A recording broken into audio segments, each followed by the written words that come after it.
TMF는 레버리지 때문에 잘못하면 쪽박 차요. TMF는 박스권일 때 매일 녹아내려요. 라는 컵 주는 말을 요즘 들을 수 있는데요. 기준금리 인하에도 TMF는 오히려 떨어지는 모습에 이게 정상이야? 아니면 내가 뭔가를 잘못 알고 있는 걸까? 생각이 드시죠? 불안하고 나도 모르는 사이에 내 돈이 녹아내리고 있는 건 아닐까? 고민되실 겁니다. TMF는 이제 끝물이다라는 말에 지금 당장 손절하고 빠져나가야 하나? 아니면 버티고 기다려야 하나? 갈등의 늪에 빠져 있을 겁니다. 정말 끝일까요? 금리 인하 발표 후 TMF가 떨어졌을 때 지난 영상에서 말한 대로 저는 TMF를 추가 매수해서 총 5천만 원을 채웠습니다. 병신. 넌 레버리지 때문에 망할 거야 라고 생각하시는 분들도 계실 겁니다. 최근 0.5bp 인하를 맞춘 신채 권황을 아시나요? 채플이 건들락인데요. 더블라인 캐피털의 최고 경영자이자 현대의 채권왕으로 불리는 그가 최근 이렇게 말했습니다. 우리는 이미 침체 상태에 있습니다. 대단히 많은 해고 발표가 보입니다. 그는 연준이 긴축 정책을 너무 오래 유지했다며 낙제점이라고 평가했습니다. TMF에는 긍정적인 말이죠. 그리고 저의 판단이 옳았다는 것을 증명하듯 세계 최대 자산운용사 블랙록의 수석 채권 전략가인 릭 리더도 비슷한 말을 했죠. 지금 세상이 변하고 있습니다. 금리 인하로 황금 시대를 누릴 기회입니다. 그는 지금은 채권을 사면 안정적인 수익을 낼 수 있다고 말했습니다. 확실한 건 지금은 채권에 대해 수익을 쉽게 낼 시기라는 겁니다. TMF를 팔고 평생 후회할 것인가 아니면 지금의 공포를 이겨내고 노후를 지킬 수익을 얻을 것인가? 선택은 당신의 몫입니다. 하지만 제가 왜 더 사고 그대로 들고 있는지 그 이유를 들어놓으신다면 정말 큰 확신을 얻으실 겁니다. 가장 큰 이유는 금리 인하 사이클의 시작입니다. 이게 왜 중요한가? 라고 묻는다면 투자자들에게는 이건 바로 돈방석에 앉을 절호의 찬스라고 말씀드리고 싶습니다. 특히 TMF 투자자들에게는 이게 바로 로또급 기회입니다. 이 기사를 보시면 연준이 금리를 내리기 시작하면 두 가지 일이 벌어진다고 합니다. 첫 번째는 주식시장에서 벌어지는 개미들의 마지막 질주입니다. 두 번째는 채권시장에서 벌어지는 조용한 돈벼락입니다.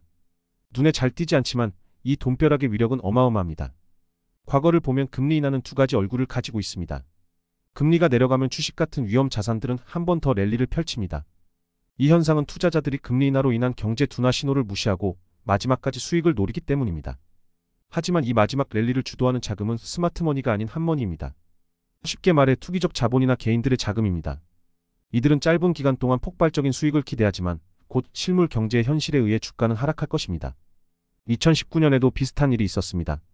연준이 2019년 7월에 첫 금리 인하를 단행한 이후 주식시장은 2020년 초까지 급등했습니다. 하지만 이후 코로나 팬데믹이 터지며 시장은 완전히 붕괴됐습니다. 결국 주식시장의 환상은 솜사탕처럼 녹아버렸습니다. 금리 인하 직후 경제 침체의 징조가 보이면 주가는 언제든지 무너질 수 있습니다. 그렇다면 안전하게 돈을 벌 방법은 없을까요? 있습니다.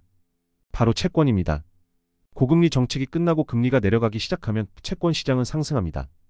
현대의 채권왕이라 불리는 채플이 건들락 쫓아 연준이 너무 오랫동안 긴축 정책을 유지해왔다고 경고한 바 있습니다.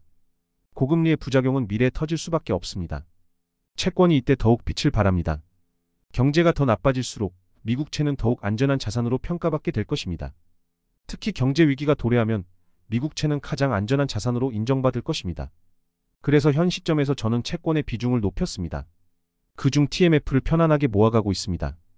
TMF는 지난 2020년 코로나 경제위기 때 유일하게 폭등한 자산이었습니다. 누군가는 TMF가 위험하다고 할 수 있습니다. 맞습니다. 레버리지는 양날의 검입니다. 하지만 이건 수익을 폭발적으로 키울 기회이기도 합니다. 하락하면 더 큰 손실을 보겠지만 지금은 금리 인하 사이클이라는 점을 명심하시기 바랍니다. 즉 하방이 열리지 않고 닫혀있다는 말입니다. 2022년, 2023년과 같이 TMF가 떨어질 일이 이번 사이클에서는 적어도 없을 것이라고 생각합니다. 그래도 TMF가 무섭다고요?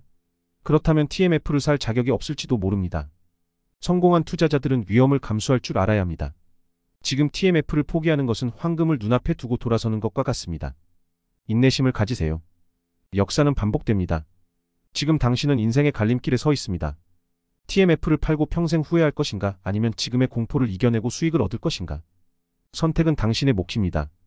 TMF를 몰빵하자는 게 아닙니다. 역사의 반복처럼 다시 경기 침체가 나타날 때를 위해 대비하자는 겁니다. 그래서 채권 비중은 20에서 30% 정도는 가지고 있는 게 좋습니다. 저는 공격적이기 때문에 TMF를 택하는 거고요. 오늘 영상이 도움되셨고 이 여정을 함께 하실 분들은 좋아요, 구독, 알림 설정 눌러주세요.